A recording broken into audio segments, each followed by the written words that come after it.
Hey everyone, welcome to episode 86 of the Chatteris podcast. I'm your host, Stelios. In this episode, I talked to Mark Petrou of Petrou Brothers in Chatteris and Cihan Oktem of Packet Bridge Fish and Chips in Bolton and Westgate Fish and Chips in Morecambe. We wanted to touch base and have a good chat about all the current happenings and, of course, the budget. I wouldn't usually release 2 episodes at once, but you know what? The budget is important. We also got into lots of other topics, and as ever, it was great to get the opinions of Cihan and Mark. A few updates. We have recently updated the aggregator article on our website. We've updated fees and so on for 2021. We've also put together a free spreadsheet template in our online store that helps you all figure out how much to charge when selling food on an aggregator. You just pop in your store price, add the percentage of the aggregator, and then you get an output figure. It's just a guide, but it gets you pretty close. We have also done an article that unpacks the budget. We think that we've covered most things. I think it's fair to say the government have covered most parts of the economy, and all being well, they will have more measures in time to come. I was impressed with the amount of people that downloaded our VAT template letter and mailed it to their local MP. So I just want to say well done to all of you that went and done that. It's really important that you all take control on a local level. We've been busy updating our to-do guides for the Chatteris Deep Fry Cleaner. You will now find boil-out guides for Frymaster fryers, Henny Penny pressure fryers, Pitco fryers, Ultra Fryer fryers, commercial fryers, countertop fryers. I feel like I've said the word fryers a lot here, but it just covers all of those sort of food service style fryers, especially, and you might have countertop ones in your shop also. And then we also have frying range manufacturing, boil-outs coming soon as well. So hopefully within a few weeks we should have all them ready. In this month's email, you will find a discount code for 20% off Chatteris potato preparation. So you might as well get on our online store and bag yourself a bargain. Anyway, enough from me, and I hope you enjoy episode 86 with Mark Petrou and Cihan Oktem.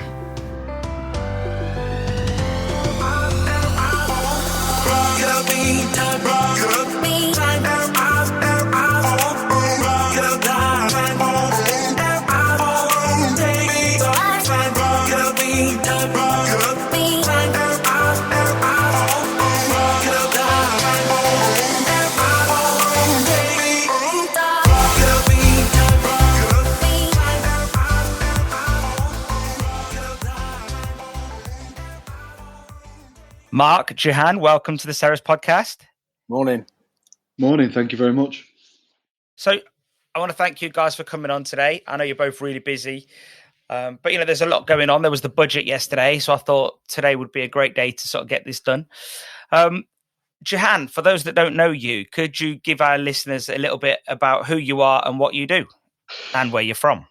Yeah, okay, no problem. So I'm from the northwest, Morecambe, actually. We've got 2 shops in Morecambe, the Packet Bridge Fish and Chip shop, which we've had for about 13 years, and Westgate Fish and Chips, which we've acquired more recently in the last couple of years. I work overseas normally. If I could get a flight, I'd be over there now, but I'm currently sat at home. And I work as a contract manager in the supply chain. So it's the oil and gas industry. It's slightly different. And I've always done a separate job to the fish and chips. And fish and chips has been something that I've done on the side. Initially, it was for a bit of extra income, and now it's very, very serious part of what I do. And that's about it, really. That's great. So, and Mark, tell us again, for those that don't know you, I'm sure there's not many of them, let us know what you do and where you're from. Hi, I'm Mark. I've been doing fish and chips for 35 years with my brother. Started off in a family business, and so I'm second generation, I suppose, very similar to you. We at one point we had 6 shops all at the same time, but we're now back down to 1. And we've not just done fish and chips. We've had pubs and a deli and outside catering things, hog roast, that sort of thing as well. But fish and chips is what I'm about. And I'm also building a lot of houses at the moment as well, building 32 houses. So the budget yesterday for me was well, it's a blessing, absolute blessing yesterday. So I think it was a blessing for many people, really. One thing I'd like to say before we get going, actually, is I'd like to just send my condolences to both of you, actually, because you've both had a real tough time lately. Both your fathers have passed away.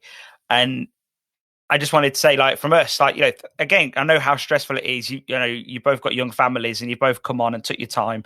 One thing I'd like to ask both of you before we proceed, actually, is what do you think? And if you could tell me a little bit about both your dads, what have you took from your time with them over the years, and what have you learned from them? And Mark, if we go with you first, because we did with Cihan first earlier. Okay, so my dad passed away really recently, like less than a week ago, and he taught me all the right things about being a man.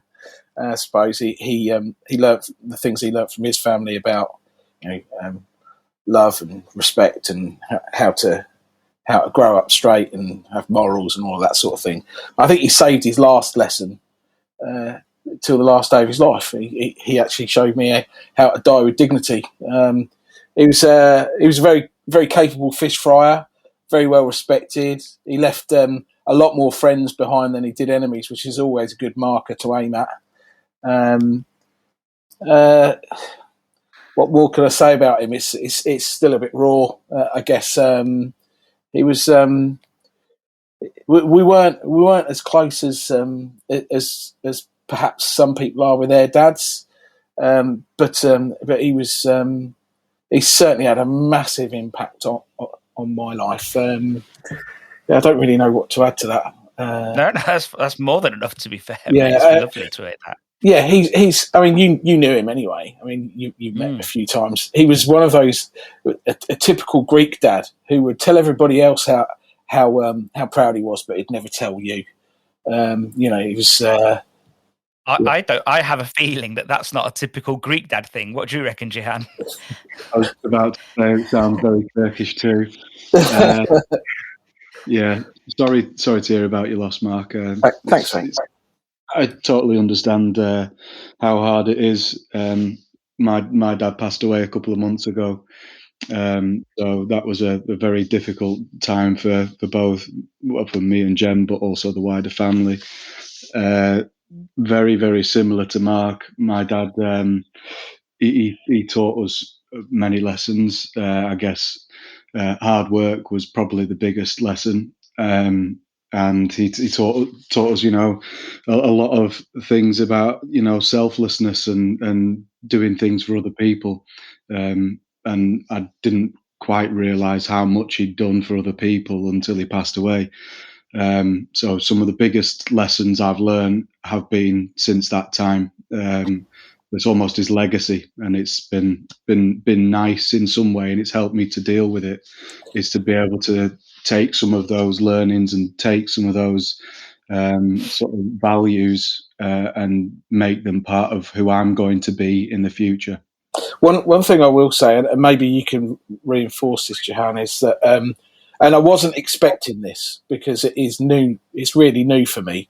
Is that already? Just 1 week later, already I feel that anything that I achieve now, any success that I have, has less value to me now because I don't get to share it with him. Or I won't say that it's made me less ambitious or less driven, but I know that the success just won't taste as sweet because he's not around, and I wasn't expecting that.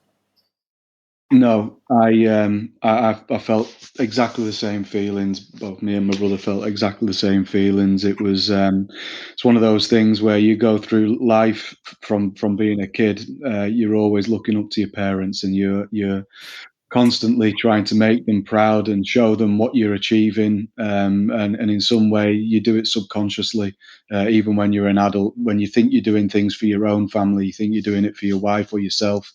In fact, the person that you're proudest of telling is your parents. Yeah. And that's not going to be a possibility anymore for us. But all I have to try and do, and maybe I've arrived at this now after it being a few months, is sort of think to myself, who am I doing it for now? And see if what my achievements can do, if they can inspire my kids or people around me a little bit more.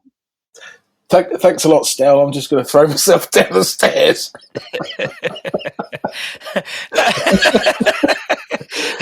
No, well, I think I think one thing I like to see here is it's something that I found quite profound here is that you guys have seen, almost a sense of pride from other people's sort of thoughts or experiences with your parents. And I think that's something that you guys probably wouldn't have seen before. Whereas now you start to hear these things and someone might come out and say, well, your dad did this for me, or he always did that for me. And you probably don't see those things until now, if that makes sense. Yeah.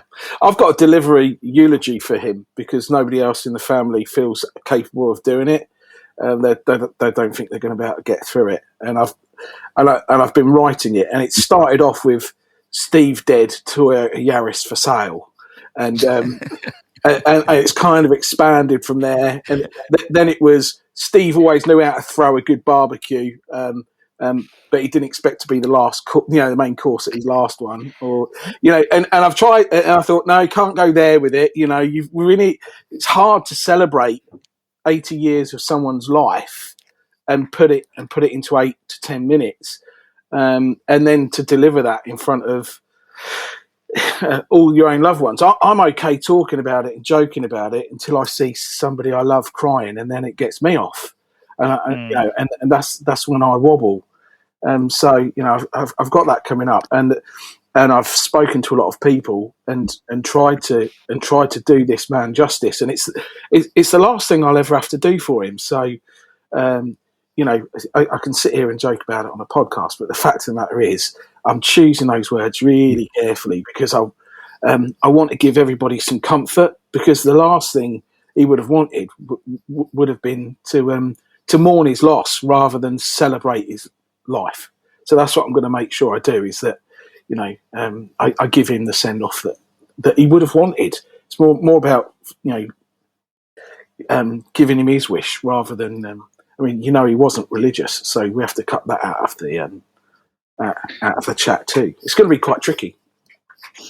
Yeah, I was the same. It wasn't a religious thing. It was very, very personal, and it was probably one of the hardest but greatest things I've been able to do. To be able to stand up there, I never thought I would have the strength all the way up until the day before. I decided that I was just going to hand the sheet to the minister to read out, because I didn't think I'd find the strength, but I did, and it was one of those things that I'll be forever glad that I was able to do, and was able to talk and say things that I should have said to him maybe, or that I felt like I wanted people to know. One thing that surprised me, because of the coronavirus at the moment, you can have limited numbers at a funeral. I was a bit gutted about that, because the whole town wanted to come out for my dad. Yeah. But one thing I found was that it was really comforting, warm, and it was actually very nice to just have those select few in the room, and for me to be able to speak quite intimately about my dad. So I think, I think it'll go better than you think, and you will certainly do him justice. I know that. I'm proud and honoured to do it. It's I'm not. I wouldn't say I'm looking forward to it, but I do see it as a real privilege to be able to do it. So we'll see how it goes. So talking about Cypriot parents and Turkish parents for a moment, there's one thing that they never think about, and that's they all they think about actually is just work. Yeah. So I don't know if you remember, I don't know if you both heard this, but we did a podcast with Mitch Tonks, and he was talking about like his experience with his dad who was dying, and my mate rang me and he goes, "I got something to tell you," and I was like, "What?" He goes, "We were going to talk about it on his podcast, but Nick Damarakis from Athena's rings me and he goes, I've got to tell you this story." I was like, "What?" He goes, "I go to see my dad. I'm there working with him. He's got his own shop now, but I go visit and I'm just helping him in the shop, chatting, because he won't take any time off to sit with him. So he has to go in the shop." So his mum starts calling him, and I'm going to butcher this story, but his mum starts shouting him, goes, Nick, get here right now. So he runs out the back, and his dad's on the floor holding his chest, like proper, like, you know, and he's thinking, damn it, dad's going to die. Like, you know, he's on the floor, and he's like, he's like telling him, like, come closer, like telling him, like, come closer. And he's thinking, damn, like, he's going to tell me his final words. So he goes in, leans in. What is it, Dad? Tell me. He can't breathe. He's really struggling. He goes, come closer. So he literally gets in and he goes, take out the chips.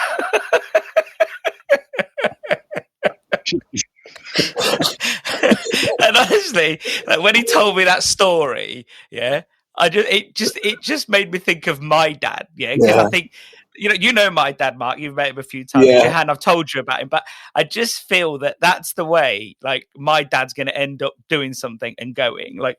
But when Nick told me, like, he goes, I'm going to tell people the story on the podcast. And we totally forgot. It just totally got sideswiped.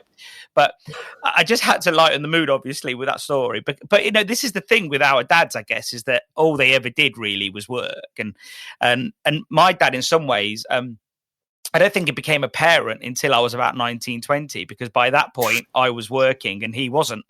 And I think that was the shift that, you know, but it's just interesting, you know, and I guess you guys now just have to, you know, we just look back on those things now, I guess, in some ways. And I remember the pivotal conversation where he became the boss's dad instead of me being the boss's son. And there was that handover. It was very awkward. He did. I remember you used to. I remember, like, coming to you and saying, "Oh, like, my dad did this or dad did that," and you'd be like, and you were schooling me on all your sort of everything you'd went through, and I remember you saying that and saying, "Look, you know, he's just not handling the transition of being the boss anymore," and you know, and I think so. Yeah, but I don't know. I don't envy people that work in family businesses. Like, I don't know. Yeah, it's tough. Yeah, it's stressful, but. Let's fast forward. Well, or actually rewind. Yesterday we had the budget. So I've written some notes. So VAT 5% until September, 12.5% until April, and then back to the standard rate of 20%. How do you both sort of feel about that? Can I jump in straight away? Because yesterday we had a little conversation about this, and I think the industry owes you a debt of gratitude. I don't think you persuaded Rishi to do it, but certainly you played a very important role in giving the industry a single voice and giving it momentum, and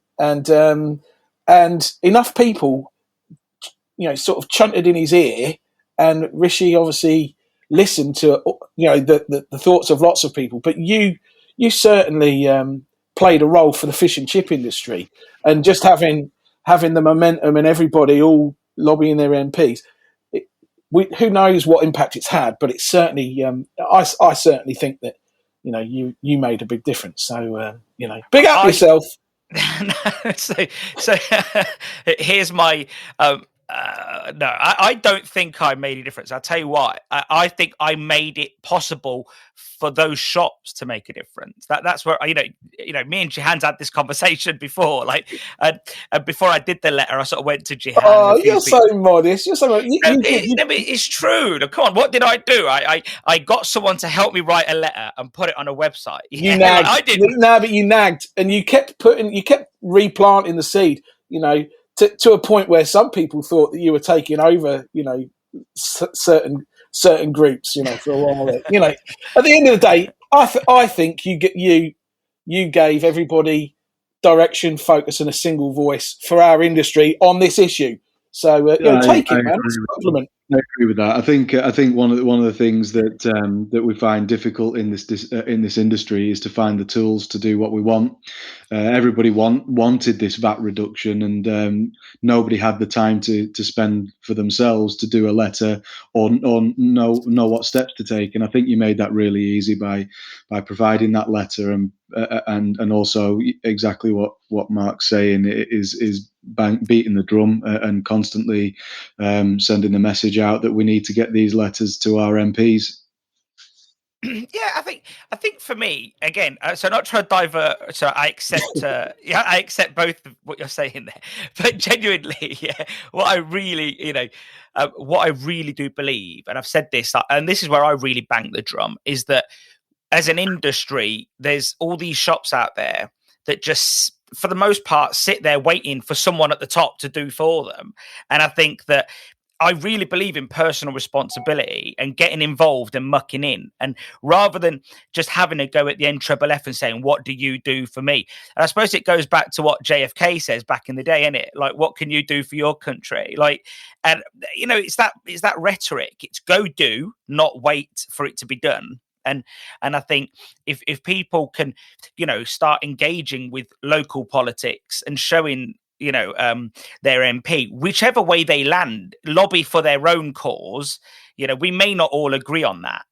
But if they all lobby for their own cause, then for me, I just feel that that's a benefit.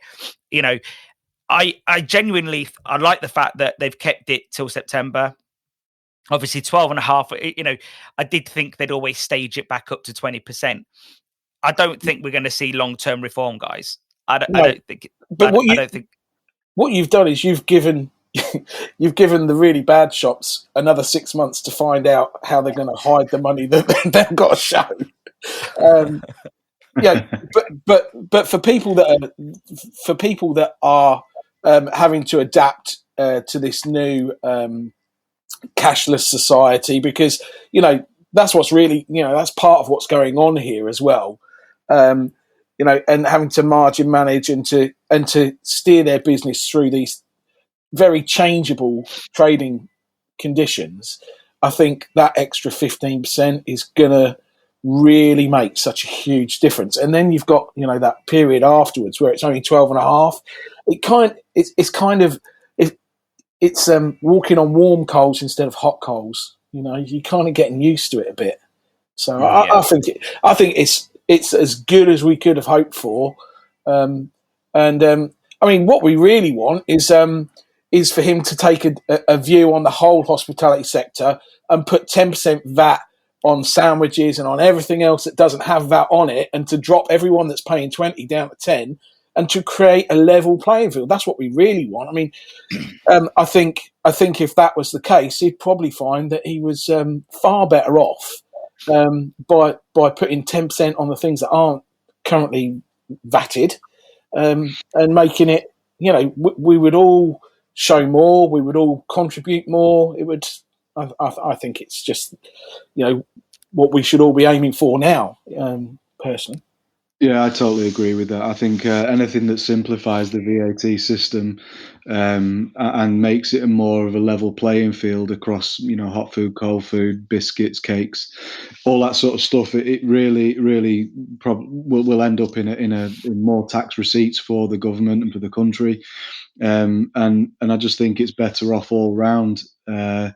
I think what they've done here is kind of twofold. They're giving everybody a bit of a breather here in terms of the cash flow, and giving them some extra money in the bank to make up for those shops that are making losses.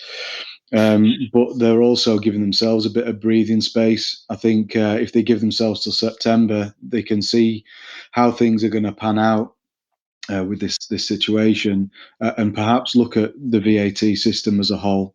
Perhaps they'll halt it at the 12.5%. Perhaps they'll do something different in that time. It's required, but whether they do it now and take the opportunity to do it now, we don't know. But they're certainly not going to keep it at 5% by the looks of it long term. I truly, I'm an optimistic person by nature, but I just can't see them keeping it low. VAT is the biggest income to the Treasury, fact. Like, there's nothing else that comes close. So I actually think that they'll probably end up adding all the out-of-home food, and then it'll be like, oh, it's 20% next year. And I think this is why, we're already rewriting the letter, a new letter saying, look, well done, thank you. We took it on board. However, here's what we need to start thinking of now. Reform.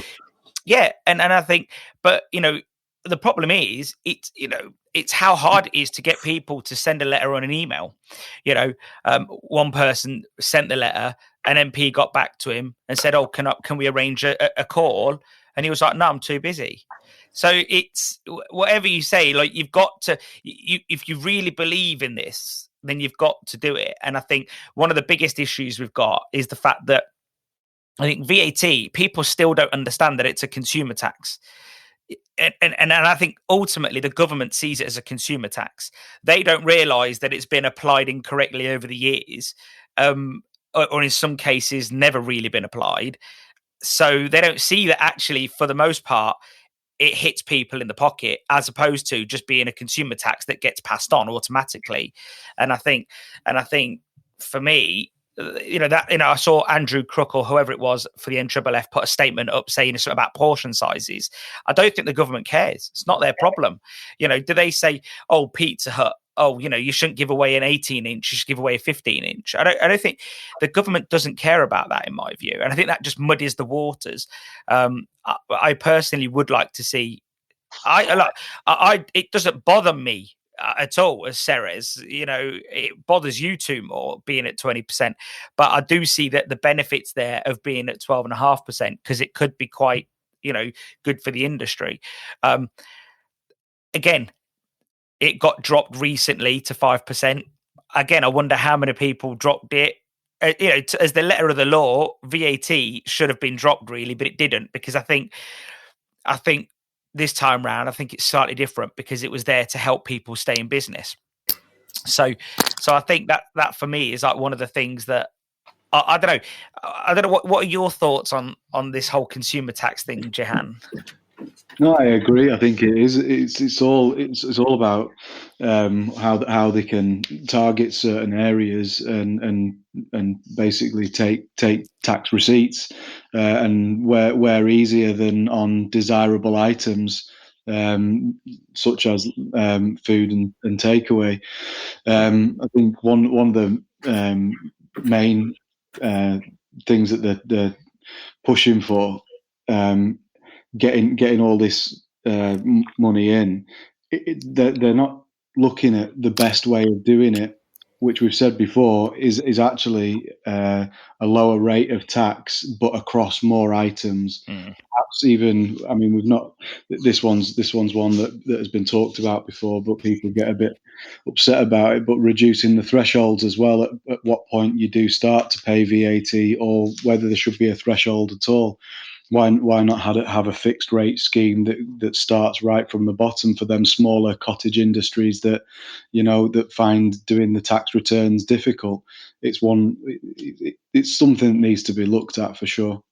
Yeah, I think so. I think that if you literally and also I think if every industry was sort of cut off, like you say, cottage industry, the turnover 100 grand a year, let's say, or less, or let's say it's 82, they just do that at, I don't know, 5%. They have a special code and off they go. I don't know. I think the threshold is always another contentious issue because you see two camps there. You've got people that are saying it should go up to 100 and others saying it should go down to 40-ish. And I think if you put it up to 100, it just means that those that are sort of under the threshold at the moment open an extra day and think, oh, I can earn another day's worth of trade and not have to pay VAT on it or collect VAT on it. And I think even I fall into that trap of saying pay VAT. It's collect VAT, and I fell into that trap many times. So, yeah. So, Mark, what's your thoughts just to close this one up then? I think the government also needs to take a good long view at the big boys that don't pay any tax at all. That's the thing that I think upsets me the most, is when companies are cleverly avoid it. The VAT thing, I find it frustrating that supermarkets can put a cafe in, and because it takes up only a small percentage of the footprint, it's classed as ancillary, so there's no VAT on it. There are so many loopholes that allow people to get away with collecting VAT, that make it difficult for our industry to remain competitive. they're the things that I want to see reformed and changed. They're the things that personally make it harder for us to to compete. At the end of the day, if there was VAT on a Subway and there was VAT on all the little tea rooms that are popping up and stuff like that, I think I'd feel a lot happier. Well, you say remain competitive, though, but there was a poll on the groups a few months ago, and they said if VAT went down, would you drop your prices? And I reckon unanimously, like it was like 99.99999%. Everyone said, I'm not dropping my price. So it wouldn't make the industry any more competitive. It'd just make it more profitable. Yeah, I would agree with that. I think this kind of dovetails into the next thing that we'll end up talking about, which is aggregators, because I know that the VAT cut, and by using my own online ordering platform, I am far more competitive than any other delivery service in town. There are lots of things that make you competitive. There are lots of things that make you profitable. But a level playing field on VAT is, for me, it's having the same amount of players on the pitch as the people you're going against. At the end of the day, if it's unfair, it's unfair. No, and talking about like you mentioned big multinationals that tax arrangements and all that.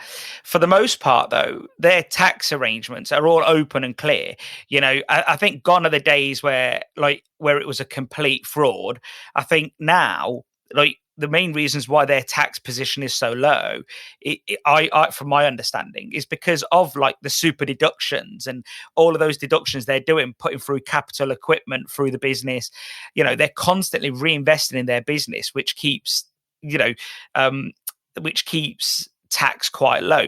If you look at some shops in our industry, the majority of shops still have a 40-year-old range in their shop. They still have beige tiles.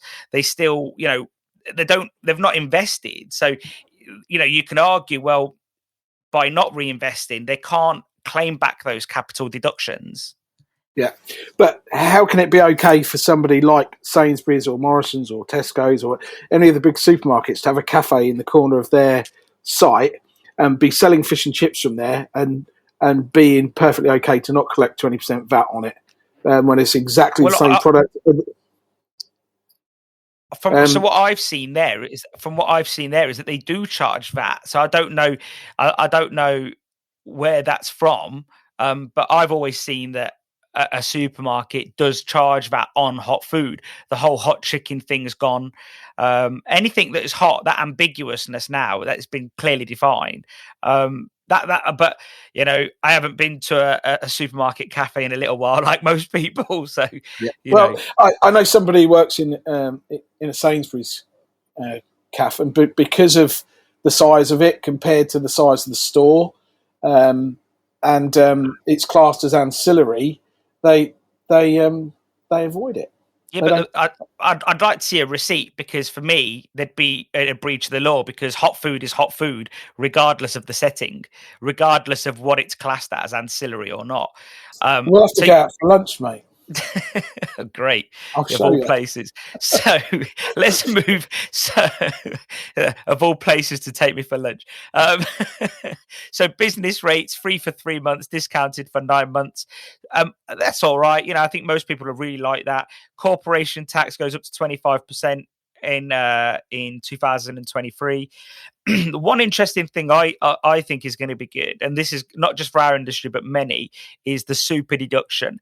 25p tax deductible for every £1 invested on capital equipment.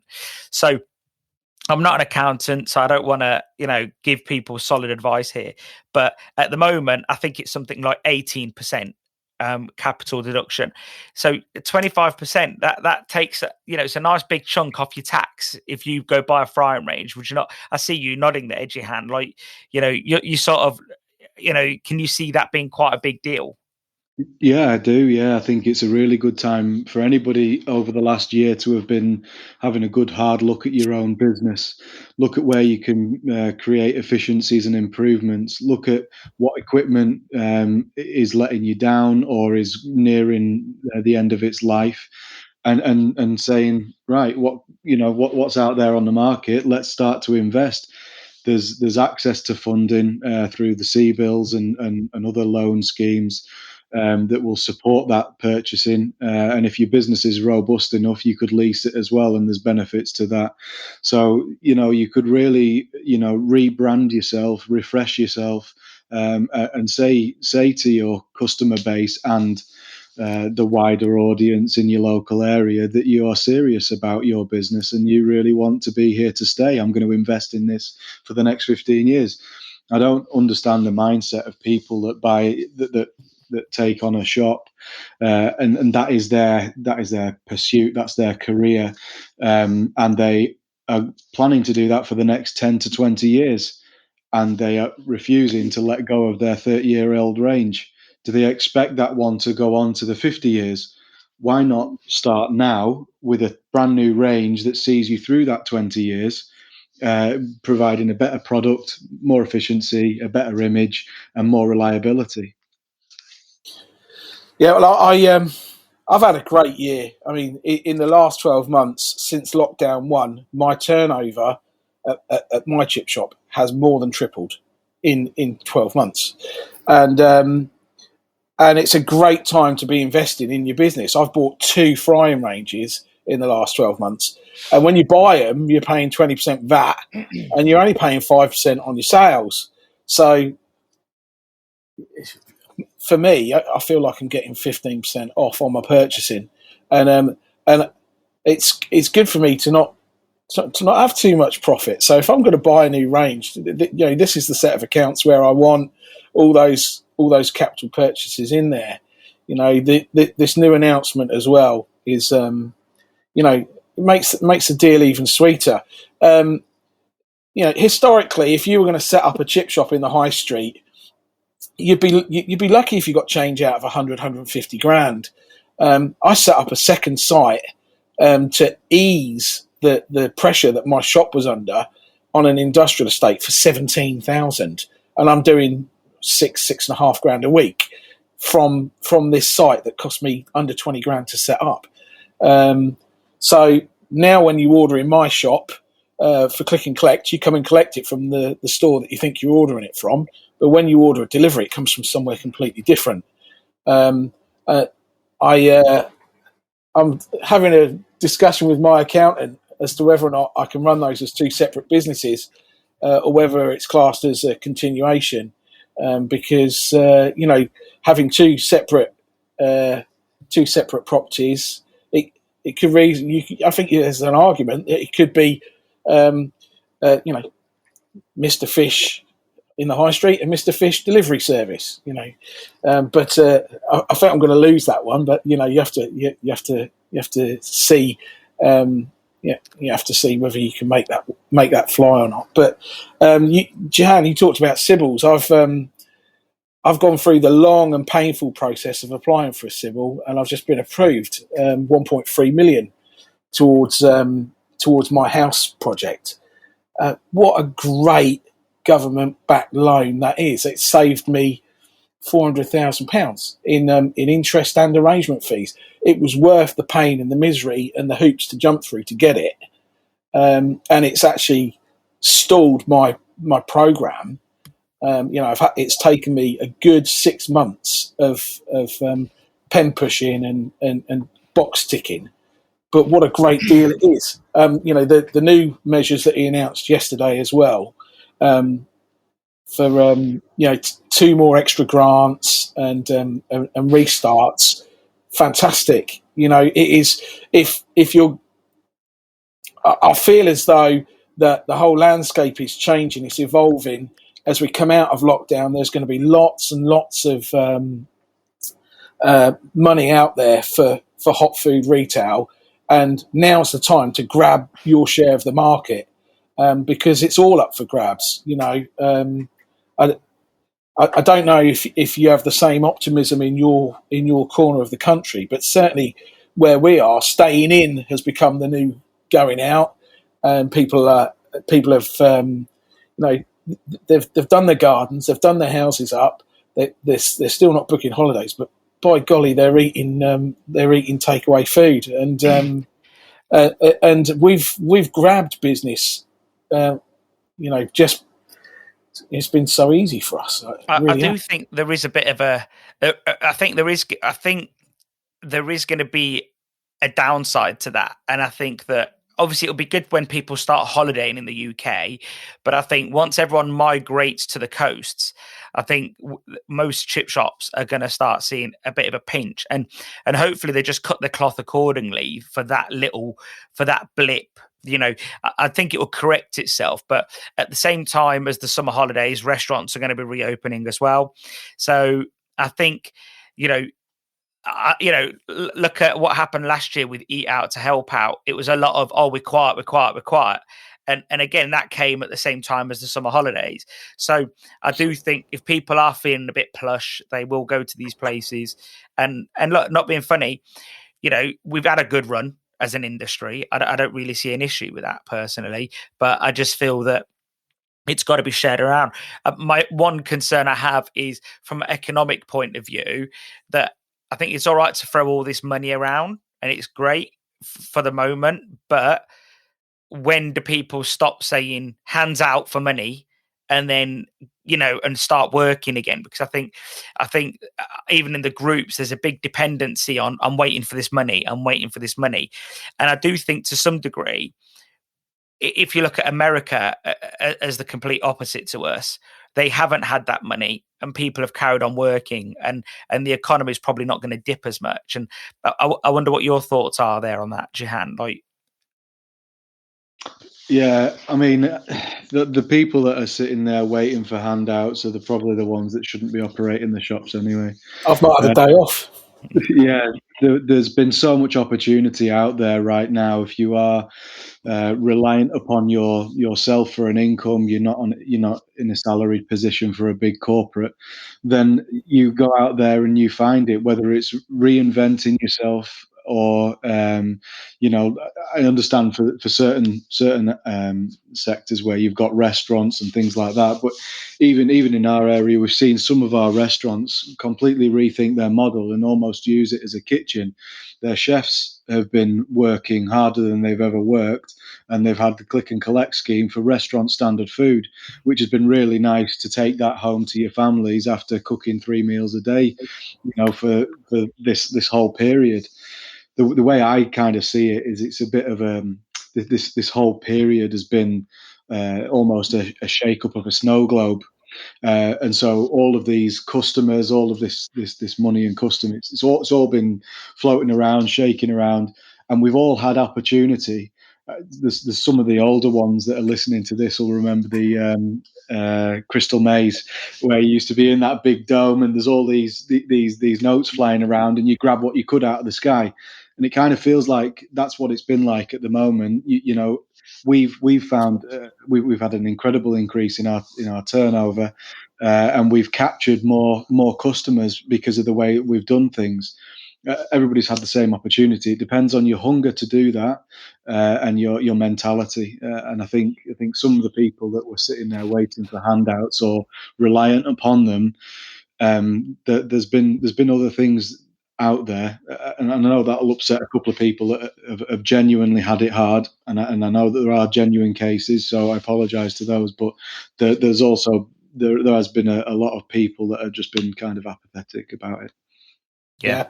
I mean, Rishi's been Santa Claus for a long time. At some point, we knew he was going to turn into Scrooge, and I think looking ahead as we come out of lockdown 3 and the furlough scheme comes to an end, that there is going to be, there's going to be job losses. There's going to be a shake-up.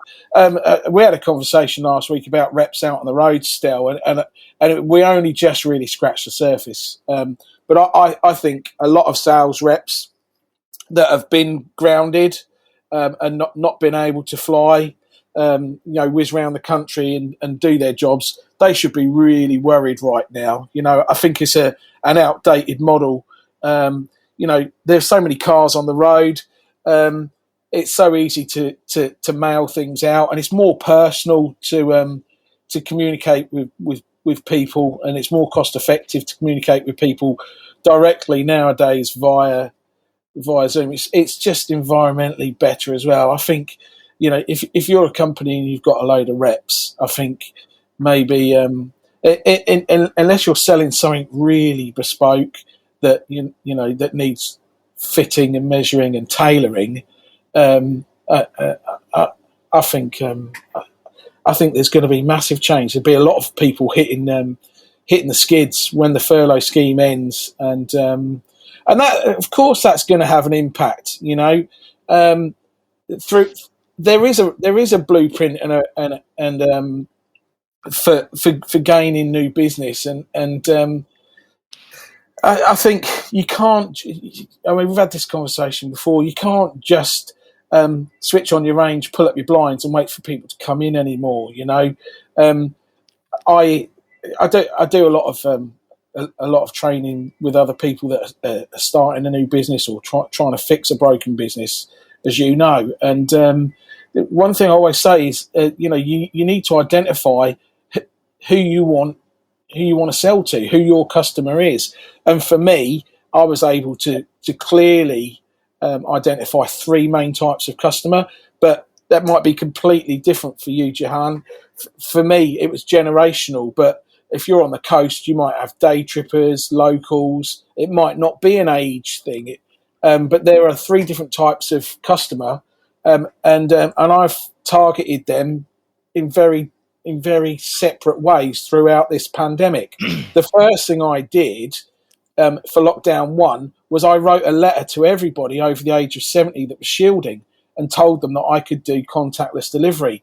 And that was the real kickstart for how I set my stall up in March 2020. That was where my first big kick in trade came from, because these people were afraid to go out. So I never forgot the grey pound. I never forgot these people that were the backbone of my business, but they are ever decreasing numbers. It's. I think that's one of the biggest things that's sort of held the hospitality industry back a little bit, because the grey pound wasn't outspending, and they would usually fill up all the off peaks. So they'd be going out. I reached out to them though. Well, I think that's obviously that works, and I think they don't feel like they're being forgotten about, and they feel like they're still getting a treat and so on. So I do think that I wrote to them all. Yeah, no, and again, I think that's really a good thing to do, and I think you sort of make that space to keep going to them. I think we're all going to have to relook at how we do business moving forward. I think I disagree with you when you say that the day of the rep is gone, or at least the day the rep on the road is gone. Like, I think that maybe there's still a place for them. Who knows? You've been around a bit longer than me, and you're a lot wiser. So I do think there might be some truth to that, though. Once this other extended furlough ends, does the government turn around and say, right, that's it, now we're done? Do companies turn around and say, okay, well, we don't need 9 reps knocking on doors to make marginal difference? And yeah, it's a tough one. It is a real tough one. I think if I had 9 reps and they'd been grounded, I might look back and say, what did I miss by them? Okay, the furlough scheme supported them, but have my sales dropped? Have my relationships suffered? I don't know. For me, I just think that there is, that's where I see there being casualties. People working from home. I think it has more effect on your mental well-being than it does on your balance sheet, I think. Probably.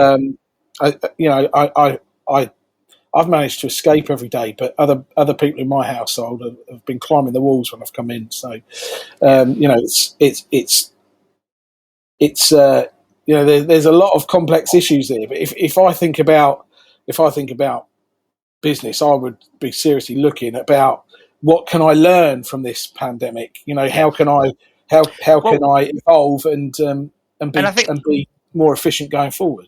And I think what I'm interested in knowing as well is, like, you both come from a different background. Cihan's in oil and gas. You've been involved in all aspects of the food industry, essentially. How has this prepared you both for this pandemic, and what have you learned from the pandemic? So, Cihan, you go first, mate. Yeah, I guess what I've learned working in big industry and big corporates is that you certainly apply a lot more strategy to things. You're a lot less emotional when things happen. You actually put some process and structure into your decision making, and you start to, as soon as something starts to unfold, you sort of risk assessing it or looking at the opportunities, do some SWOT analysis, do whatever you need to do, but really take the time to consider what's happening and what can be done to mitigate any losses, what opportunities are there to grow, and using that sort of calmness or those tools that enable you to be calm about a situation. We took our time about making a decision on what to do with our business. We closed it earlier than everybody else. I could see it was going one way and it was going to head towards that, so we took the opportunity to proactively close our doors while we took stock, sat back and thought about it. And that was before any kind of support was being announced. We just said, we've got enough in the bank, we can manage this for the time being. Let's think about how we're going to operate in a safe manner, because this isn't going away. Similar to Mark, we thought about our generations and our target audiences and what we could do to attract those back into the business and do that safely. And so we came up with the collection draw piece, which made it absolutely contactless. We did everything by online payment, so it meant that there was no risk or very little risk to the older generation, even those that were shielding. And we did offer to help those people out as well. So yeah, it's just given me an amount of I guess it's almost natural to me now. It's become part of my behaviour. So it's hard to identify exactly what I did. It just became sort of like my natural reaction to something unfolding in front of me. For me, it was leave no one behind. For the first thing we did was shut our doors. We had planned a refurbishment.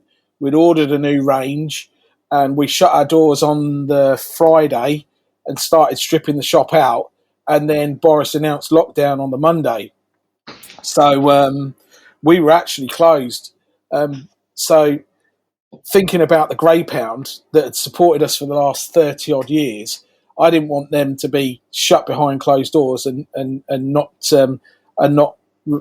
be able to get their meals. And I look back at fish and chips during the Second World War, and I thought, here's a really good opportunity to in my own community to kind of get that feel good factor back. So I kind of went down the road of reminding people of how fish and chips kept everybody's spirits up, and that and I used that in the way that I approached my grey pound, if you like.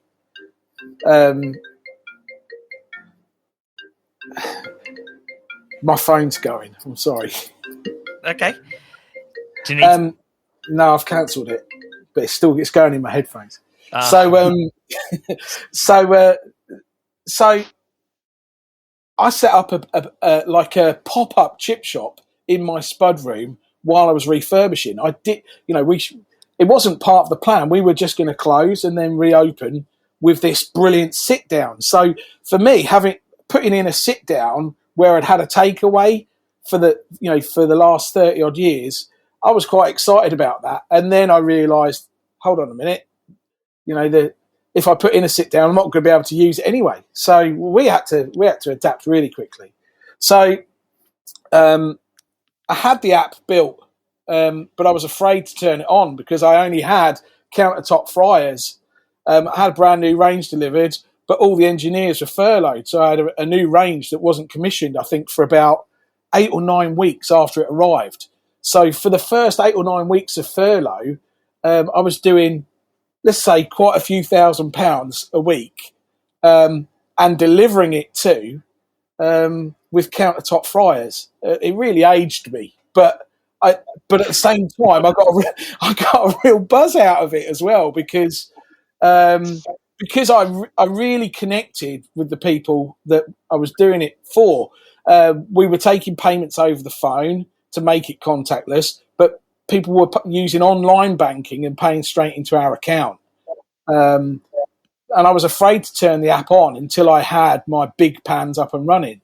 So I used social media a lot as well because the other two groups that I identified, and you've heard me say it before, I must sound like a scratch record, it is your weekend millionaires who don't like to get off the sofa, and their spend is just incredible. The amount of extras that I put on my app menu, cakes and lots of side orders, and I just adapted my menu to target them and the other group's families. So I still now today run a telephone order delivery service for those that just aren't up to speed with smartphones, never really got on the smartphone bus, because I didn't want to leave any customers behind. So I still get the Wrinkleys phone up and they'll have even if they're only spending £2 on a portion of chips, I'll still deliver it because I've got electric bikes to do, local drops. It's very efficient for me. So, I've just adapted and read the landscape, and it's been really, really good. I suppose to many, hearing you say, "Oh, I'll deliver a bag of chips or a large chips or whatever," they'll be like, "Oh, he's making no money." However, to the flip side, you're building goodwill, and then and I think when I think we've all become, and I probably fall foul to this. We've become so professional in some ways that we just look at the balance sheet. And, and we actually don't forget that there should be another line where it's a lot of grey area called goodwill. And that actually you might invest in that area and it starts to shift over to the other line later on for profit. And I think when the pandemic's over, they start coming back in because they will want to sit down in your restaurant, hopefully, or just come out normally and get fish and chips. And I think, so do you think that, so if we, again, thinking forward, let's go a year ahead. Are we still going to have screens? Are we still going to have face masks? Are we still going to have queuing, socially distanced queuing? What do you think there, guys? Well, I didn't have screens. I had strict rules, one in, one out, maximum of 3, safe distancing, staff wearing masks, no entry. I didn't like screens. I felt that from what I'd seen, for me, they weren't effective. They didn't really. Maybe vanity. I like the look of my shop the way it was. My staff and I all sat down. We did risk assessments, and the staff all said we don't want screens. It's too impersonal. We put tables to keep customers further back, and I'm interested in what Cihan did because I think what he did was absolutely spot on. But being part of a family business, I wanted to put in a drawer. I wanted Click and Collect to be able to. Click and Collect was the last thing I launched as well because I was just so busy. I couldn't cope with deliveries and Click and Collect. But when I did launch Click and Collect, I didn't want that customer coming in the shop. So my walk-ins, I massively reduced my menu so that walk-ins came straight in, got their meal and went straight out so I could turn them around quickly. I know, Cihan, you didn't have anyone in your shop at all, which was, I think, was really brave, but was totally, really safe and a really smart way to do it. It worked for you, didn't it? Yeah, it did. It was one of those things where we were making decisions at a time where we had very little information about how contagious this virus was and what the impact was going to be. So I just said, well, let's go to default maximum, okay, maximum was close the shop completely and do nothing. But what do we do to get the shop open was to stop people coming in, but I can still, pass this through a drawer, and it worked perfectly. And we had fantastic feedback from it. We actually got a lot of custom because of it, because of how must have been really really high, and the fact that we took on the pre-order system. So we had 3 orders every 5 minutes, and we got our timing bang on. So there was never ever more than 3 people stood outside of the shop. They got their orders. They literally came, opened the drawer, took their food, and went. And it just made it so slick that we almost thought, why would we ever be any different? Even when it was eat out to help out and restrictions had been lifted, we just thought, you know what? We like the way it works. We like the control that we're able to achieve. One huge thing, and you touched on it there, was just the customer interaction.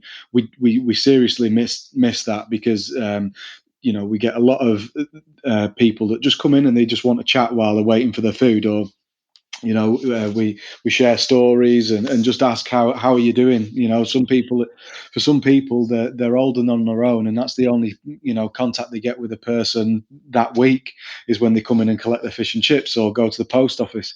So that bit is missing, and it's still missing. But what we've tried to do is do a lot more interaction with people on social media.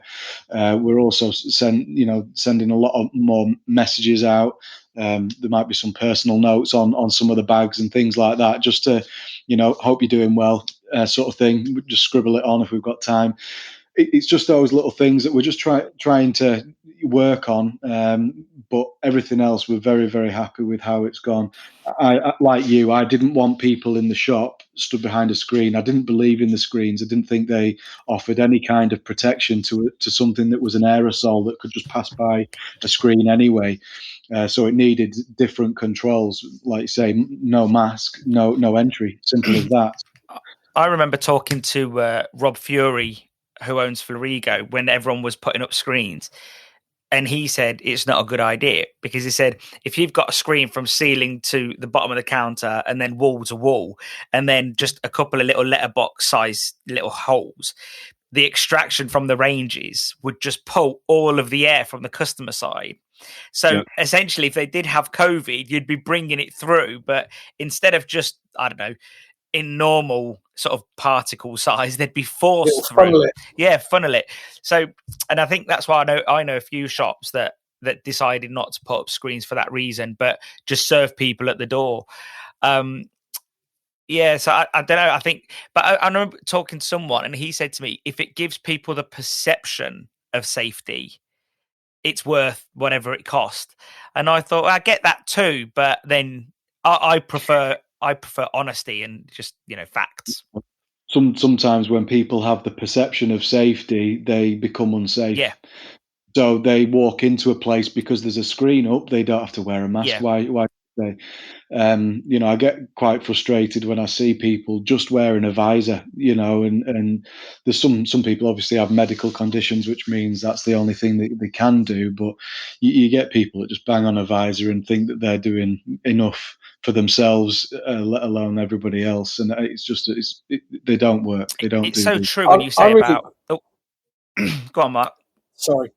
I was going to say I really like the draw system that you put in. I admired it from when you first spoke about it.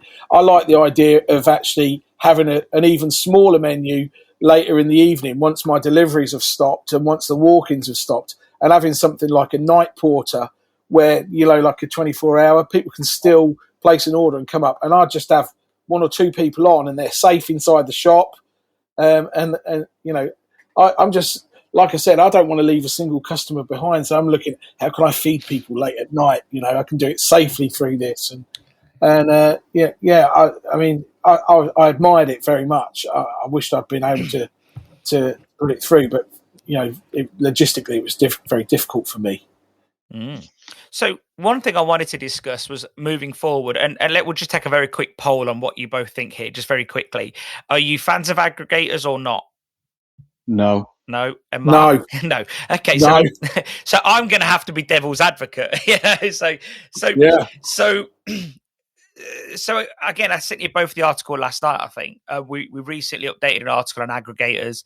I think I sent it to you, Cihan. If I didn't, I apologise. Oh, sorry, mate. Yeah, well, you know the gist of this anyway. So basically, if you're going to use aggregators, my point is charge for it. Always been the same case. Many people out there assume, rightly so, well, no, not rightly so, wrongly so, that they are charging for it because they think if they've got, I don't know, let's say they're using, let's say they've got a service, let's say it's Uber Eats and it's 37%. They think by increasing their price by 37%, they've solved the issue. Well, that doesn't work, as you both know. So we've recently put like a spreadsheet together. You put in your collection price, put in the percentage price, and it gives you your output price. I think just roughly, I remember something like, I'm going completely off the top of my head. It was £6 for whatever it was. Let's say that's fish and chips. I don't know what that gets you in your shops, but it was £6. Put 37% on it. It went up to £9.10. And straight away, one person said to me, "You've ruined my bloody day because I don't charge that, and I don't think I ever can." Charlie, you've done the opposite. Charlie, he was one of them. By doing that, you've actually identified, where they're making losses. So you've actually made their day once they see it. Yeah, I think for me, again, so what I'm trying to get people to understand here, and I don't know why he's laughing underneath it, is that Mark? But what I'm trying to get people to understand here is that when you start using an aggregator, you actually, your definition changes from a retail business to a wholesale retail business, and that you're supplying an aggregator with food. I lost you there, Nick. And I think that there's this old saying that when you charge too little for your product, that you actually lose money on every sale. But this is actually really true when you're dealing with an aggregator, because you are literally losing money at this point, because once the aggregator dips in, that's your margin. And I do feel that a lot of people could be making the same mistake that they made with VAT all those years ago, that they don't apply it correctly or properly. Same thing. So what are your thoughts, Mark, on working with someone like Uber Eats, Just Eat, and so on? Give us a bit more detail after your just know.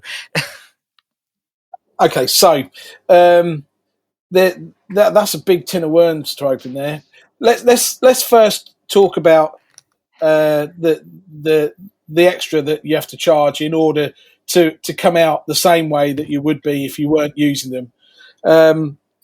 All that does is, I think it makes your product and you appear expensive or greedy. You don't need to. Why would you want to work with somebody, a silent partner, who takes all that money off you and does nothing? The biggest issues I have with aggregators isn't the fee. The biggest issue I have with the aggregators is you no longer have control of how your product arrives, whether it's handled carefully, whether it's hot, whether it's timely. When you put that in the hands of a third party, you're taking a gamble. You're taking a gamble with your reputation, with your quality, and with your service. Not only that, those customers stop being yours and start being theirs. When you use your own platform, your own system, you retain all of the information. And that's where you're making the biggest loss by working with an aggregator, because when you've got all of your customers' information and all of your customers' details and all of their data, then you have knowledge and you have control and you have power. I'm able to contact all of my customers electronically for free and tell them about changes to the menu, changes to opening times, exciting deals, and you don't get that working with an aggregator. As soon as you stop working with an aggregator, they simply funnel your customers to someone else, and I could never live with that. So for me, it's not just about having to charge extra to recoup it. What you're actually doing is sending your own product, quality, your own product margins, your own product loyalty, service. You're sending it all down the river by handing it over to a third party who is never going to care the way you care, is never going to do the job that you do. So, that's how I feel about it. You might be able to, on your spreadsheet, demonstrate that it can work, but for so many other reasons, it doesn't work. For me, it just doesn't work. I continue to build my following by marrying a great product and service and brand to a social media presence and a really good system that's all mine. I've got complete control, and all of the money that comes in is mine. Brilliant, mate. Tell us how you really feel, won't you? Yeah, it grinds my gears when people. The only time, and I would use an aggregator. There is a time I would use it, and that's when I reach a ceiling and I can't get any more with my own system. Then I would maybe consider going with somebody else, just so that I can use them to get people to cross over. Because there will always be people that won't download your app, that will go with Just Eat, because there's more on there, there's more choice. And then they're picking you from a list of others. So I think if my curve started to reduce, and I'm with Pre-A-Day, the same as Cihan, and it really works for me. I work with Stripe, which isn't the cheapest, but it works. So working with Stripe, I know I'm paying more, but it's set up to run smoothly with Stripe. I get my money, payments go through, and I live with that. And I know some people say, look after the pennies, the pounds to take care of themselves. I'm quite happy to let Stripe have a little bit more off me because it works. Yeah. I'm quite poetic. I like to send all of my customers a poem once a week.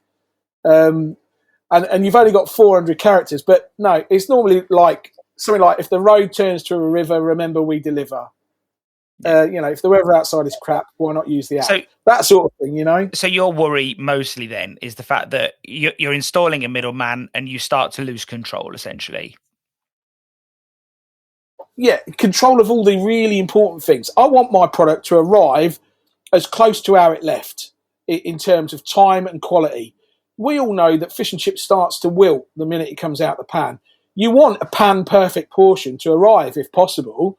And the only way that I can do that, I will only send one. If you order on the app, I will send one delivery at a time. If you order by phone and there's a portion of chips here, a mini fish meal there, I might send 2 or 3 out at a time. And I will bunch them so they're all in the same part of town. My delivery radius for phone orders is only a mile. So I'm using electric bikes to keep my costs down. I've got no insurance. I've got no tax, no licenses or anything required for these electric bikes. So for the grey pound, most of my grey pound orders, they're not big spends, but I will actually go out on the bike myself. So I get to see these people because I want them to know they're not forgotten. I want to ask them how they are. All right, I do it from the bottom of the garden path to keep them safe, but I wait until they open the door. How are you? You okay? And then I'm on the electric bike. I don't have to wait for traffic lights. I don't have to, I'm like a hippo on a skateboard on that thing. I zoom round and I get the job done. I really enjoy doing it. It's the best part of my week is when I go out on that bike. Yeah. And Cihan, what are your thoughts about aggregators? I guess they're similar to Mark's, but if you'd like to elaborate on yours. Yeah, mine are very similar. It is that you lose that identity and customer interaction. One of the things that I find is that, you also get customers that will go onto the Just Eat app, for example, and they may have come in onto the app with the intention of buying your fish and chips. But hey, there's a great offer on today on the pizza shop down the road or an alternative fish and chip shop. And therefore your customer that was coming to you spends his money elsewhere. So you just become part of a big washing machine of different operators all fighting over the same customers. and your brand, your product, and all that lot doesn't really matter in the end when people are on there shopping. One of the other things that I find quite frustrating is when people take on the Just Eat packaging, or the basically taking on the Just Eat brand, and you just become a bit of a mercenary basically to the Just Eat sort of presence, and you're when your fish and chips lands on the table and it's in a Just Eat box, people no longer think about you, your quality, your image, everything that you stand for. So your brand, for me, is being lost and diluted when you use these aggregators, in much the same way that Mark was saying as well. You don't get the customer care side of things. You're literally getting your meals chucked at you while they run off and go and pick up from someone else. So yeah, there are my main issues with it. So it's not so much the pricing, because people are able to make that decision themselves. If it's too expensive, then that's a different conversation. So I think the whole packaging thing for me has always been a big contention. Like, why would you want to, again, just fold into them and look like, oh, Just Eat delivered my fish and chips today, or however it may be, whether it's Just Eat or however. And I do think that's the goal of the aggregator, to later on have their own service, to use these dark kitchens and get fully vertical and horizontal if they can. But I also do understand the argument from smaller shops that are saying, well, we can't afford to have a driver on call all night. And I think so that's where, something like Just Eat would probably help them a little bit. It's a catch-22 for me, that. I think when you initially start any kind of, explore a delivery service, for example, you're always going to have quiet nights and you're always going to have a driver standing around. But if you can deliver your fish and chips fresh from the pan perfect, as Mark said, you take that to them and it's there within 20 minutes. I don't think it gets better than that. Whereas, through Just Eat, you may be waiting for your driver to turn up. Your food's been sat there ready to get to your customer. And so then delivery is not really a good product for you. I really think if you're going to take on delivery, you've got to believe in it, and you've got to really say that you mean business and you're going to do it properly. So yeah, we took it on. I think it was in June this year on our Westgate shop. And one of the things that I made absolutely clear was we have to have drivers, and they have to be standing around, or not have to be standing around. I don't care if they're standing around, so long as there's a driver there ready when there's a delivery ready to be made. And that was the most important thing for me, is that I never wanted my reputation or my goodwill to be affected by poor service that comes from delivery that's outside of my control. Yeah. Well, one thing I will say, Stel, is that there's a second issue that's going on here that we have to recognise, and that is future-proofing your business. Because some people will make a decision that I'm not going to do delivery. But one thing I think we have to accept, or at least acknowledge, is that the way people are spending is changing. The way people are ordering food is changing, and that's not just about going from cash to cashless. That's also going from can't be bothered to get off the sofa, or want it to arrive without me having to go out and do that. And I think the pandemic has accelerated that.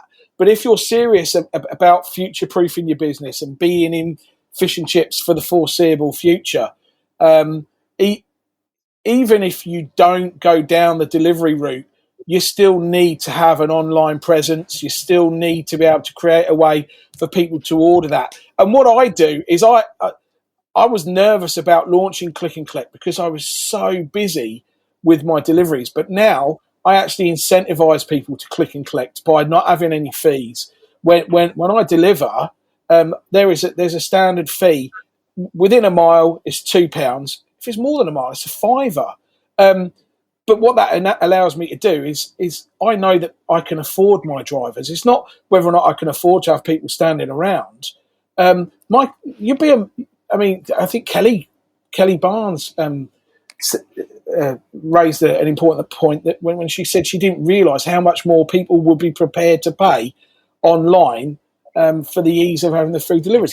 My prices are more expensive online than they are if you walk in. But they're the same price if you can click and collect, but there's no fee. Yeah. So I say click and collect, there's no fee, but it's still more expensive if you order online. I think what's worth noting, I've got two anecdotes here. So one is a consumer anecdote. I don't know if you've met him actually, Mark, but have you ever heard of businessesforsale.com? Yes. So the chap that owns that, I'm not friends with him, but we're friendly, and we met up a while ago before this stuff. And he was talking about back then, like before lockdowns, he was talking about delivering online and Just Eat and so on. And he said he's got two boys. One is, well, let's say they're 14 and 15, let's say. And he said he really values his time. He runs a busy business. He's got a lot going on. And he said he's playing the Xbox with his lads, which he values as really bonding time for him because he works all week. And he said, so he literally just skips off the game while they're playing, orders, I think in this instance, it was Turkish grill he mentioned, orders it, carries on playing, didn't leave the house, and it gets delivered, And he said whether it's Just Eat, whether it's delivery, whether it's the shop itself, the takeaway itself, he goes, he just valued that extra 40 minutes of not jumping out of the house and going to queue up, and and I think we live in a world of convenience now, Yeah. And convenient culture is what I call it. Yeah, and you can charge for convenience, like you said. So, and then the other anecdote is, again, I won't mention any names here, but a friend of mine rings me up, a friend of a friend, let's say, rings me up. How's trade? Oh, it's bloody dead. This is a shop that used to take £14,000 a week. Yeah. And he said he's now taking 10 grand gone. Like, and he goes, oh, this bloody pandemic, blah, blah, blah. And I was like, okay, so we're chatting about it. And he said, I've done nothing different. And then, Is he cash only? One moment. God. Sorry. So I says, oh, what have you, have you done this? Have you done that? And he goes, I refuse to do credit cards and debit cards. I refuse to do click and collect. I'll never do delivery. And I think, look at Blockbuster video. Yeah, well, this was exactly that runs through my mind, is that, and I think I used this butchered analogy, and I'm sure it was a good, real analogy somewhere else, but it's the fact that you can't be a fixed post when the wind blows. You've got to move with the wind, and I guess probably from a technical point of view, you need to be a fixed post when the wind blows. But yeah, you get my analogy, But the point is that you've got to be flexible and nimble, and I think if you're not willing to be willing to, and I'm not saying that everybody listen to this jump on to everything, but take a snapshot of what's going on in your local area and do what you think needs to work for you. But imagine saying, I refuse to do credit card delivery or anything, but lose 10 grand. Or I think for me, that just, more than 10 grand, it's 10 grand a week. That sort of rhetoric scares me. Yeah, 60% of my turnover is done on my app now. Some of that's click and collect because some people would rather have access to my full menu, because if you walk in my shop, you've got a very small menu. The full menu is on the app. And if you don't want to pay the delivery fees, then you can click and collect. Yeah. And so I've got just, for me, it's like a bow with lots of different strings. I've left no one behind. You can phone up and place an order for collection. You can phone up and order a delivery. You can order a collection on the app. You can order delivery on the app. We do card payment over the phone. You can pay online. We take cash. The only thing I won't do is swap magic beans for cows. That's the only thing. I've left. We are just. It's the future. If you want to future-proof your business, it's not just about cooking fish and chips. It's about creating the funnels, and the ways for people to be able to buy your fish and chips in a way that suits them. If you don't want to do delivery, don't do delivery, but still have an online presence where people can order from their smartphone, because they want to save time. If they're going to come to you for your food, it needs to be seamless. They want to come in. It's almost like your EPOS system is somebody else's iPhone. Yeah. They're tilling it in. Yeah. And also, and you get your money straight away. Yeah, I guess you do. And you've got less waste. It's cooked to order. They're getting your product at its best. To know what's coming up, what you need to cook, you don't need to have. I have no product ready in my shop, and yet I'm doing very good numbers now, really good numbers, and I don't have any waste. Yeah. It's great. Yeah, the thing you just mentioned there, that's my best member of staff. It's incredible what the investment in that system that I've got now. £100 a month. Yeah, well, yeah. I mean, what we've got is it's seamlessly links with our pre-a-day system, so it queues everything up. And I've got a screen that's right next to the fryer, so all the fried items are being shown, and it comes up in the 5-minute slots ready for, and it comes up 15 minutes before they're due to collect. So I know the fryer is getting everything in the frying range, ready to be packed and ready to go into that drawer. And it's just working and organising itself. So it's forced organisation, which is happening, without people even knowing it. And that's whether they order through the app or whether they come to the shop. We've now invested in kiosks as well. So your self-service kiosks, much like McDonald's, where you go in, your full menu's on there. It's touch screen. You swipe through. You pick all your pieces. You add and you pay right there, and then it goes into the queue, and you collect on a number. So we've got all of that now, because I only need to look at the big guys and say they've spent a ton of money on R&R, and this is what they've come up with. It's going to go that way, or that's going to work. And so why do I need to wait for 100 other chip shops to do it before I take the leap? I'll go for it, and I've paid for it, so there's nothing more to pay now. That's it. My member of staff is stood there waiting to take people's orders in the front of the shop for free. Doesn't go off sick. Yeah, doesn't need a holiday. I can get a virus. Exactly. Yeah. I think now you're talking about this, it makes me think about McDonald's, and I've got a lot of respect for McDonald's. I think that they're such a huge company, yet they're nimble. They move with the times. So in the middle of lockdowns, I'd take Alex to McDonald's on a Saturday, and it was our little, let's say, father-son bonding session. Let's see who can eat the most chicken nuggets. And then you'd go there, would literally walk straight upstairs, find a nice booth area, sit down, get my phone out, order it, pay for it, gets delivered to my table. And you think, I didn't even have to go up to one of those screens. And yet, years ago, we'd always say, I wish we could afford that technology that McDonald's have. And you can. Yeah. You've all probably got it. You've all probably got it. 25% back now. Yeah. So it's amazing that, we have actually, as an industry, got all the same tools, probably very similar implementations, and then the other day, no, it was about 2 weeks ago, actually, Charlie Collins rang me and said, I need to order something. And I said, well, look, I've got to go to Nuneaton, and he was leaving Nuneaton. So we met up at the McDonald's just down the road in Hinckley. And I said to him, just follow me. We're parked in these bays. And I ordered a coffee for him and a coffee for me, and they just bring it to the bay now. So it almost takes you back to when they opened in the 50s. But again, instead of someone coming around on roller skates, it was an app. And again, this whole app thing is going to be available, if it isn't already, to everybody else very soon. Because once they implement it, it's oh, McDonald's have done it, let's just do it. And for what you're saying, 49 to 150 quid a month or whatever, it's all relatively within reach, isn't it? I remember a counselling session we had at McDonald's in Brampton early one breakfast morning, and you ordered everything through your phone and they brought it to the table.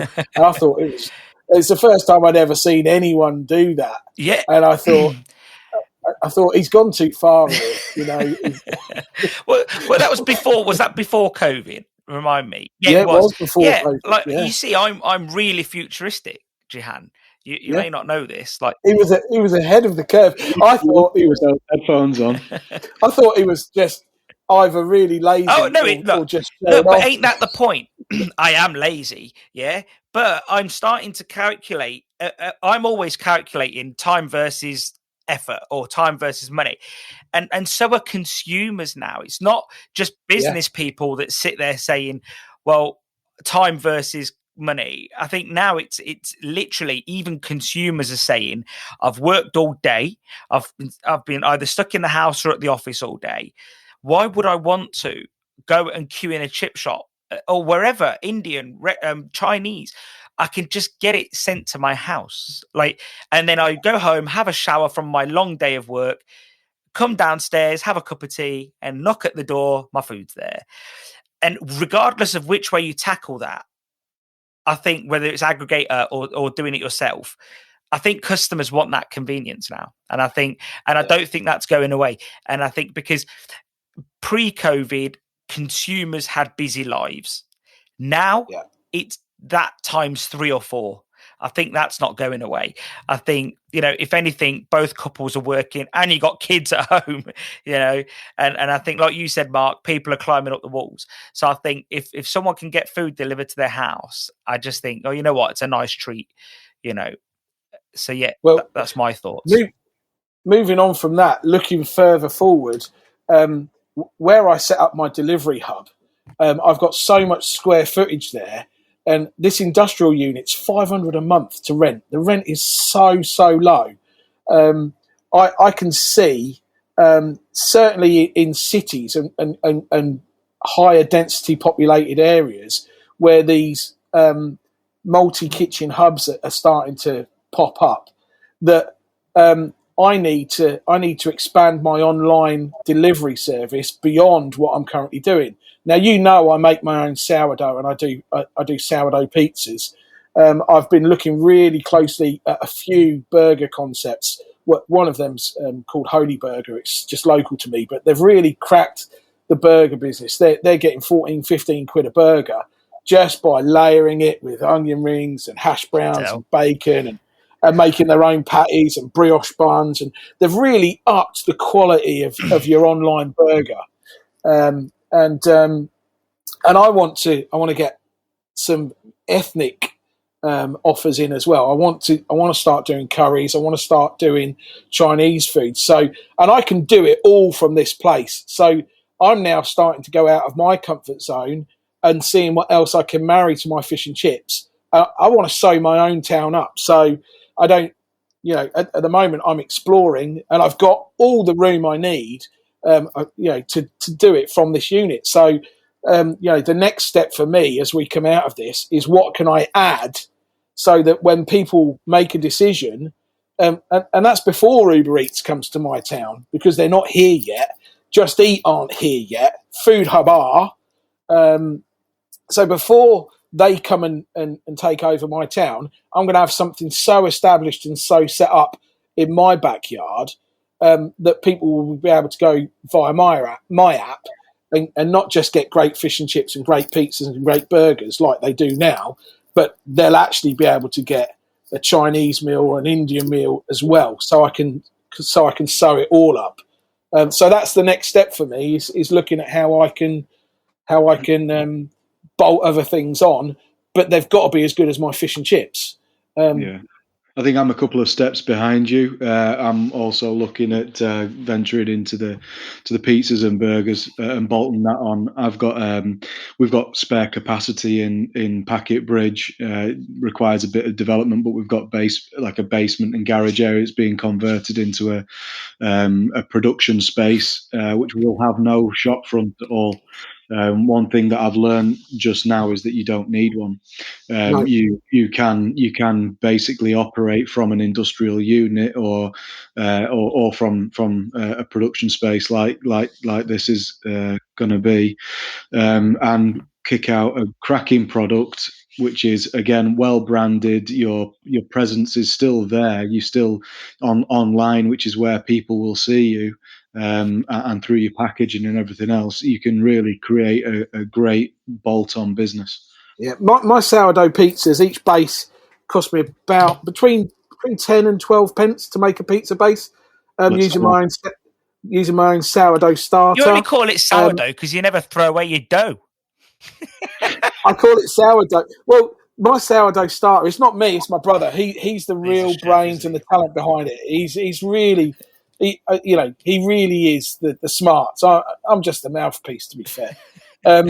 His sourdough starter came from potatoes. He boiled some potatoes, he drew the water off, he let it ferment in a jar with the lid off. That took the natural yeast from the air, and he fed it sugar and flour. So that's how he started his sourdough. It goes through a smelly stage, and then it comes good. He bought an uni from John Lewis, a 500-pound uni pizza oven. It runs at 500 degrees. You can put a pizza through it in 60 seconds, and they are epic. I mean, people can do pizza from home, and I think pizza's having a bit of a revolution. Historically, the pizza trade has always been your American-style deep pizza, but you know what? The Italian pizza's coming on now. These thin base, less toppings. There's a real following for them. They're gourmet, and our pizza product is great. I won't name them, but if you follow me on Instagram, you'll have seen them anyway. I've had 2 or 3 high-profile people come and see my pizza setup because they want to bolt it onto their fish and chips. And you don't have to shell out $40,000 for a range. If you want a good commercial pizza oven, you're £1,000 or £2,000. I think what's really interesting listening to this, you two, is that you're both talking about capacity and production lines, and it's almost like margin. Yeah, margin, and it does feel like, forget the passion because and the marketing, because that's somewhere else, but you are looking at it from a point of, we've got this space, I pay $500 a month, or I pay X amount for the unit or the freehold or whatever it is.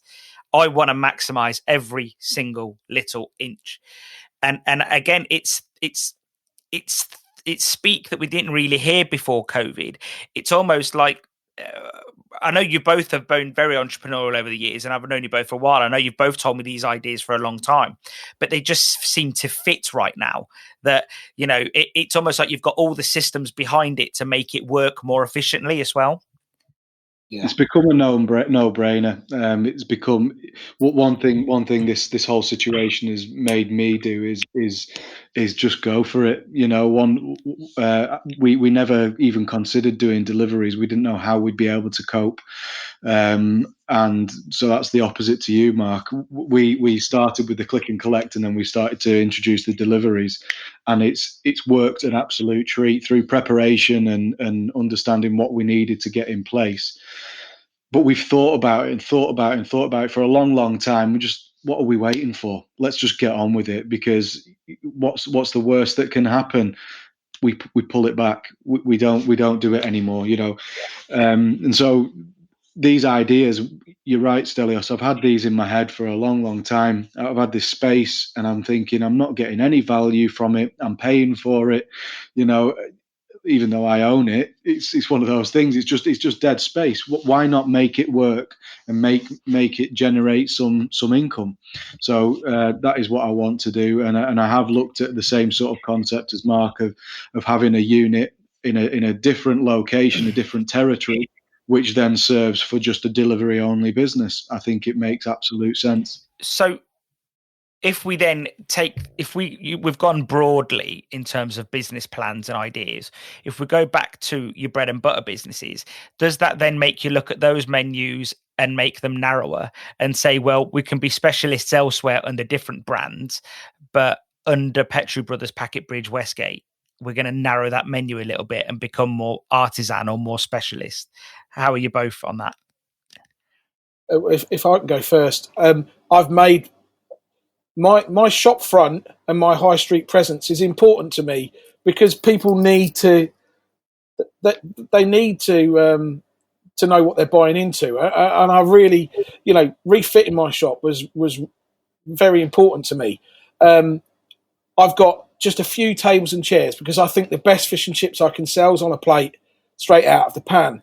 So I like to be able to do that, but I'll never have another high street presence. Having one shop for me, is where I want to be, because the challenge with having labour on a shop, on the shop front, it's a much harder gig, I think, putting food on a plate and dealing with customers over the counter. They're the most price-sensitive customer you've got, the one standing in front of you. They're the most price-sensitive. They will go somewhere else to save 10p on a fish cake, even though yours are homemade and a better product, you know. But it's important for me to have that high street presence. What I've done is I have narrowed my menu massively so that when you come in and you're out. I've got rid of little sausages, all the things that that make people spend less money. You know, and as an industry, we've been really good at persuading people that, you know, if you don't want to spend 7 or 8 quid on fish and chips, you can have sausage and chips for 3 or 4 quid. You know, they're all gone. I don't do that anymore. You know, my flagship products are what you can get over the counter. The things that I hang my brand on. My fish and chips. That's what you can eat in. That's what you can take out over the counter. And it's important for me to have that because that's where I kind of set my shop up from. If you want everything else, do it online because that's where I'm really making the most money. So the shop front is exactly that. It's a shop front. It's where I my branding and you know everything goes from there. Occasionally you get somebody pop in, and it's nice to see him. It's lovely to see him. The rest of the time, I'll just take the money and send them good food. Yeah. And Cihan, what are your thoughts on sort of the bread and butter menus? Yeah, so we've tried to stay true to the traditional fish and chip shop anyway. I've never been one for bolting on additional products into my fish and chip shop.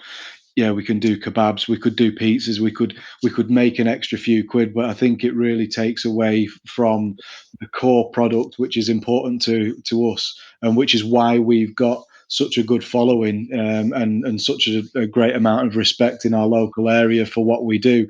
If you want fish and chips, it's us. So and that's what I want it to remain as. What I'm not afraid of doing is having a business to the side of that people are very well aware that it's the same people, so they know it's the same level of quality and everything else, but they're not associated with the same brand. So it's one of those things where I really want to make sure that Packetbridge and Westgate do outstanding fish and chips all the time, and that's what people are buying. That's what they're coming to me for. And the other ones, I'll do equally good businesses, but they're good in their own right. They're not all chucked into one shop front. Yeah, makes sense. And one thought that I've been thinking about a lot lately is the economy at the moment is going to be very buoyant, at least for the next few years. And by buoyant, I don't just mean it's going to go up. It's going to dip up and down, up and down. And usually in sort of those sort of times of recessions and so on, fish and chips is usually a go-to meal. Do you think that we need to be careful as an industry not to outprice the meal? Mark? I think that for too long we've been afraid to charge what the right price is for fish and chips. Other people seem to be able to charge far more and for a poorer incarnation of the product. In fact, I think if we went back to the very first podcast you ever did, I think I said that then. You know, why should pubs be able to charge £15 for something and do a worse version of something that we can only charge £5 or £6 for, £7 or £8 for? So I think we are getting better at charging the right price for fish and chips, and shouldn't be afraid to do so. But at the same time, people that buy online are less price sensitive. They simply are, because they're not handing over the money. They're not passing their card over. It's almost like the money's going out of their account. If the money wasn't in the account, they wouldn't be spending it. They've already made the purchasing decision. You know, what it comes down to is what they're actually going to choose rather than how much it's going to cost. You know, I think it's more important to lay your menu out right on your app than it is on what you're actually charging on it. Because when I move stuff around, sales get affected. crikey, I can sell a slice of 4-layer carrot cake for £3.90, one slice. And I do on my app so much carrot cake for £3.90. It's the same when you go to Costa or Starbucks. They position things and they sell, and you don't realise what you're spending until you sit back at your table and think, crikey, I've done 20 quid on a coffee and cake. I think the price of fish and chips online is less relevant than where it is on your menu. Yeah. No, I get that. Yeah, it makes sense. So again, it's just all those marketing ideas. You just got to use them all, like what you've learned elsewhere, and apply the same logic to fish and chips. See, 5 words where I've used 40. Story. I think one of the things that we need to get over is, if we want to detach from that historic image of a cheap meal, is to become current in our image, full stop. So make sure that you're investing in your shops and refit them regularly. Have nice looking range, welcoming shops. If you stand behind a 40-year-old range that's kicking out food and you're expecting 10 quid for a fish and chips out of it, people are going to look at it and go, well, why? Whereas it's all these subconscious and subliminal messages that people get when they walk into an environment and they see, a really clean, crisp, very attractive looking shop. They're willing to part with their cash. They know it's quality. They know you're serious. And that's one of the main ways I think you can push the price up a little bit to get good value for your product. Well, my last topic, and I think you probably answered some of that, but you can elaborate shortly, is what can fish and chip shops do to help their business?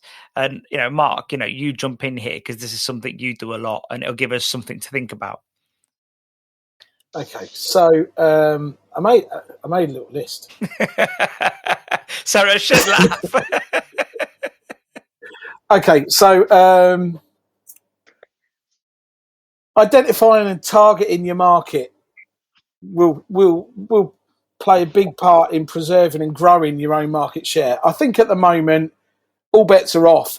There's a lot of business out there to be had, but you need to know that the first thing you need to look at is, who am I already making happy? Who has already chosen to use me? And try and narrow down what that customer profile is.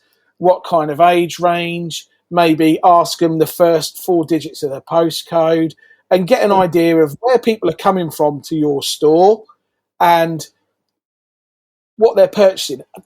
Actually look at what you're selling as well, because there'll be things on your menu that probably make your life difficult and don't actually make you a great deal of money. So if you're serious about future-proofing your business, identify who your customer already is and try and get more of them.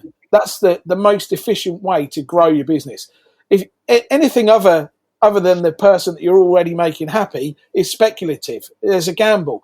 If I'm going to try and attract a younger audience, an older audience, a more affluent area, whatever, there's always a risk versus reward.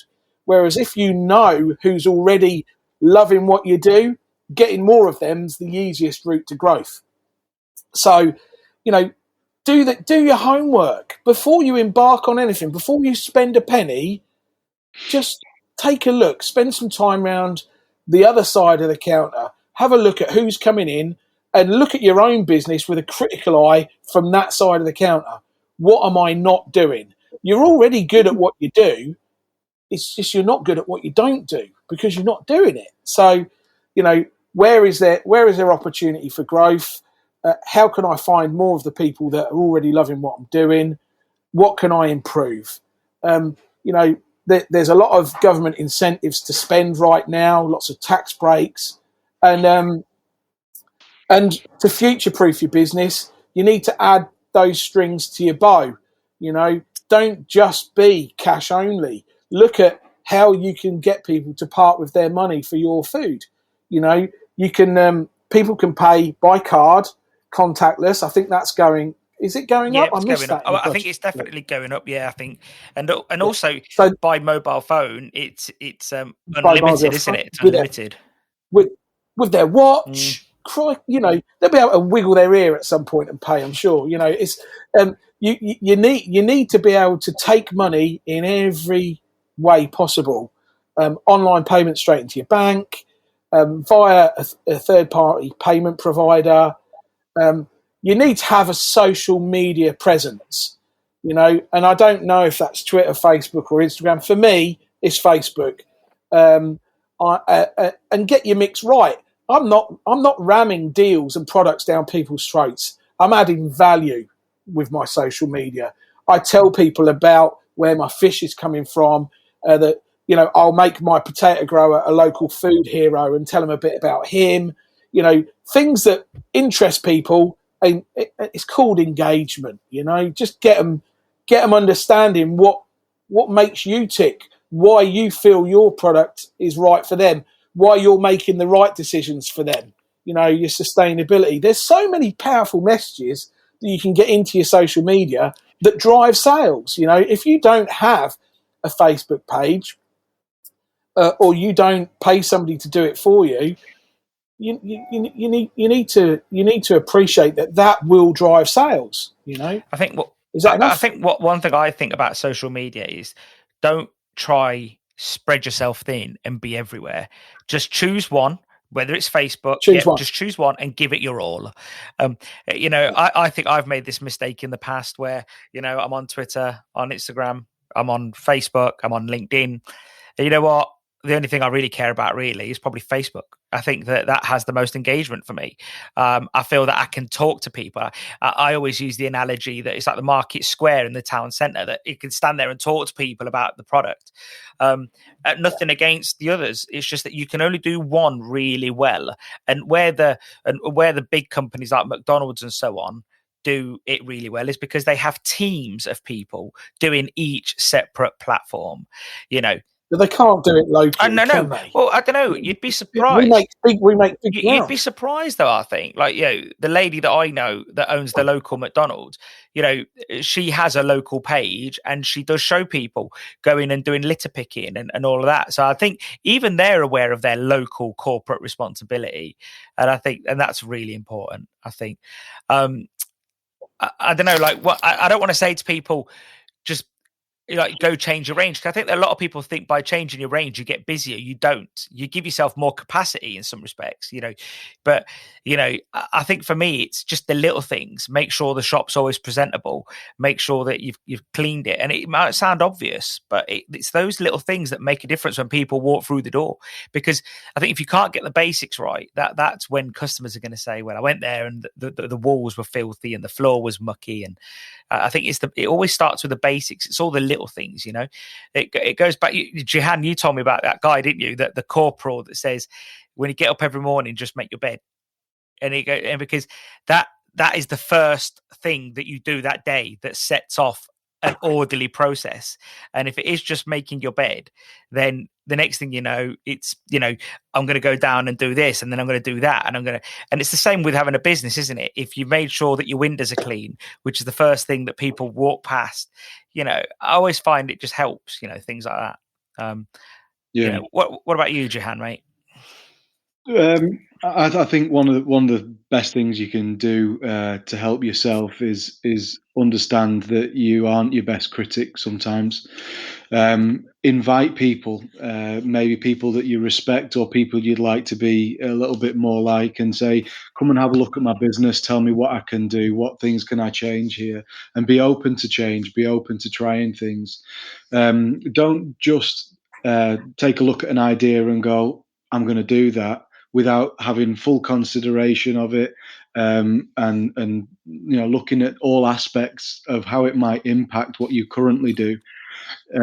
Because there's a lot of times I see people just jumping at an idea, and a lot of people do this with the aggregators as well, because they do just say, I can get more business if I just go and get Just Eat, and they haven't really considered it fully. So don't run ahead and do that. Make sure what you're doing is really going to add value, and long-term value as well. You want to be able to keep that keep and lock that value in. You don't want to just do things that are flash in the pan, because then you get known for being one of those businesses that one day we're doing cheesecakes, next week we're going to, start do pizzas for, but that didn't work. We're going to go and do something else. You really need to make marginal changes to your business, introduce them and stick with them and hone them until they work really well for you. So make sure it's still part of your overall business strategy. Being dynamic is not easy for some people. Some people, they're afraid of change, and that's okay. You can be, but how do you remove that fear?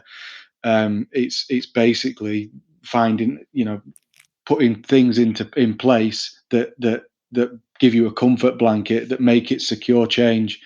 So whether it's bringing in an expert that's going to help you make that transition and support you while you get used to it, or something else, but you can overcome fear. Everybody can overcome fear. I think that's one of the things that holds people back.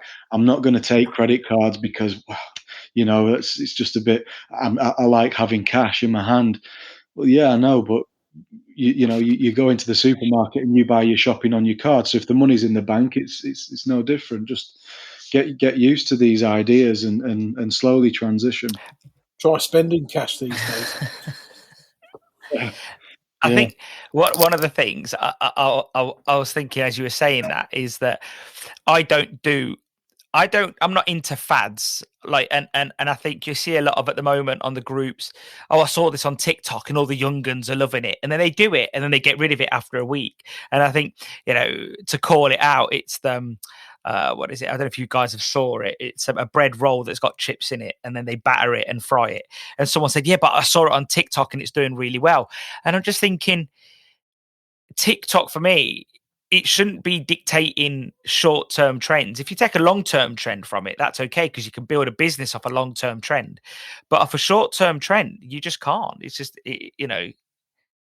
Yeah, well, TikTok, it relates to the younger generation for sure. That was a markets area that we wanted to target a lot more, because at the end of the day, if I'm going to be in business doing fish and chips for the next 20 years, my customers that are now in their 20s or even teenagers are going to be my customers in 20 years.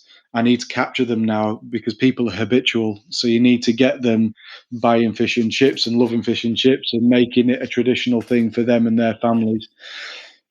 So you'll see on some of our things, we did quite a punchy video for our fish and chips for our click and collect thing, which really grabbed the younger generation, and we saw a huge shift in our demographic of customers when we put that video out. Loads of young new customers coming on. They're even then tagging it on Instagram and making it cool. And I think that's one thing that we need to do, is bring it into current time, and you can do that by making your product quite cool. Fantastic. Well, guys, I think we've covered everything that we wanted to talk about there. Mark, as ever, I think you didn't say enough, to be honest. Sorry. The thing is, you just like a touch paper with me sometimes, and then I go off on one. I apologise. I hope you don't think I'm being sarcastic, but I genuinely think you have a shyness problem. Yeah, you've had me on 3 times now. I figured this would probably be the last time. Never. I thought I'd go out with a bang. No, great guys. Honestly, it's been brilliant. I think we've had a lot of good talk about everything, and I don't think we've missed anything out. So I learned a lot. Thank you, Cihan. You're honestly Thank really, you. really valuable. Thank you. Have a great day, guys.